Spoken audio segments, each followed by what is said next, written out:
कभी सोचा है कि कोई भी संस्कृति, उसकी जो परंपराएं हैं, वो एक पीढ़ी से दूसरी पीढ़ी तक पहुंचती कैसे हैं?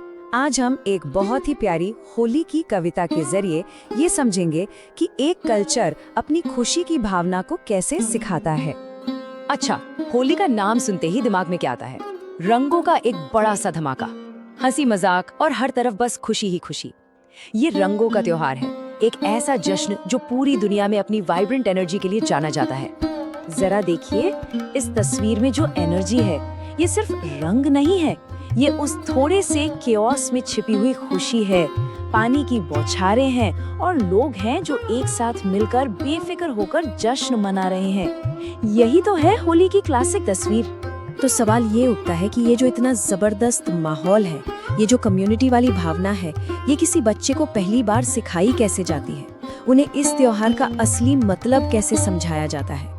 और इसका जवाब छिपा है एक बहुत ही दिलचस्प जगह में, भारत की एक बच्चों की किताब के पन्नों में। और ये सिर्फ एक किताब नहीं, समझिए कि ये एक कल्चरल ब्लूप्रिंट है जिसे आज हम डिकोड करने वाले हैं। तो चलिए देखते हैं कि बच्चों को होली से इंट्रोड्यूस कैसे कराया जाता है, एक बहुत ही सरल और गाने लायक कविता के जरिए। यही कविता उनके लिए त्योहार का पहला लेसन बनती है। कविता की शुरुआत होती है, खेले कूदे खुशी मनाएं, ढोल बजाकर होली गाएं। मतलब शुरुआत से ही बिल्कुल सीधे एक्शन की बात हो रही है, खुशी और जश्न की। कोई कॉम्प्लिकेटेड रूल्स नहीं, बस प्योर जॉय।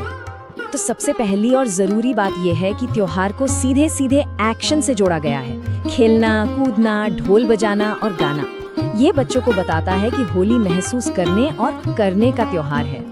अब कविता आगे बढ़ती है और होली की सबसे आइकॉनिक चीजों को इंट्रोड्यूस करती है।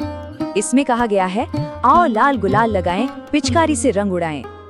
यहाँ दो बहुत जरूरी शब्द सिखाए जा रहे हैं, गुलाल यानी वो सूखा रंगीन पाउडर, और पिचकारी यानी पानी की बंदूक। बच्चों के लिए तो ये होली के जश्न के मेन टूल्स हैं। लेकिन होली सिर्फ खेलने के बारे में नहीं है। कविता आगे बताती है, पुए और पकवान बनाएं, जो घर आए उसे खिलाएं। और यहाँ पर त्योहार का एक और बहुत महत्वपूर्ण पहलू सामने आता है, खाना और मेहमान नवाजी। पुए और पकवान सिर्फ खाने की चीजें नहीं है, वो शेयरिंग का प्रतीक है। ये कविता सिखाती है कि त्योहार का मतलब है अपने दरवाजे खोलना और घर आने वाले हर व्यक्ति का स्वागत करना। और फिर कविता अपने सबसे शक्तिशाली संदेश के साथ खत्म होती है, सबको अपने गले लगाएं, होली का संदेश सुनाएं। यही इस त्योहार की आत्मा है। तो रंगों और मिठाइयों से भी आगे होली का असली संदेश है एकता का, मेल मिलाप का। ये गिले शिकवे भुलाकर सभी को अपनाने का दिन है।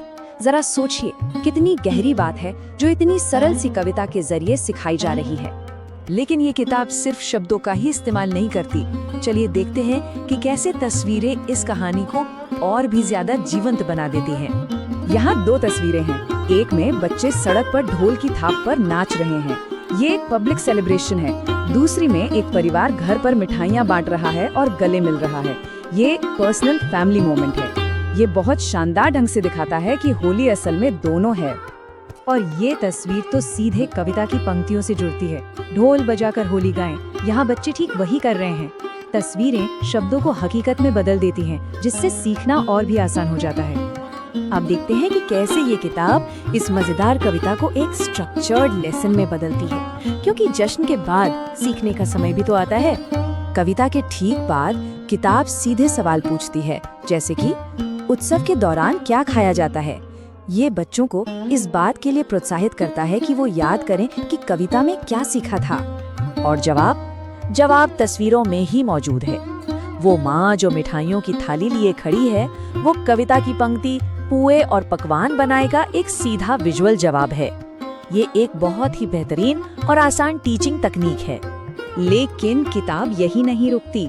ये बच्चों को उनके व्यक्तिगत अनुभवों से जोड़ने के लिए सवाल पूछती है, जैसे कि होली पर क्या क्या किया गया और कौन से त्योहार मनाए जाते हैं, उन्हें कैसे मनाते हैं। ये भाषा की समझ को मजबूत करने के लिए कविता से शब्द खोजने जैसे अभ्यास भी कराती हैं। तो ये सब इतना महत्वपूर्ण क्यों है? ये सिर्फ एक त्योहार के बारे में एक अध्याय से कहीं बढ़कर है। ये उस कला को दिखाता है कि कैसे संस्कृति को एक पीढ़ी से दूसरी पीढ़ी तक पहुंचाया जाता है। सच तो ये है कि ये छोटा सा पाठ सांस्कृतिक मूल्यों को अगली पीढ़ी तक पहुंचाने का एक आदर्श मॉडल है। ये दिखाता है कि कैसे गहरे विचारों को सरल और आकर्षक तरीके से सिखाया जा सकता है। ये एक 3 चरणीय प्रक्रिया है।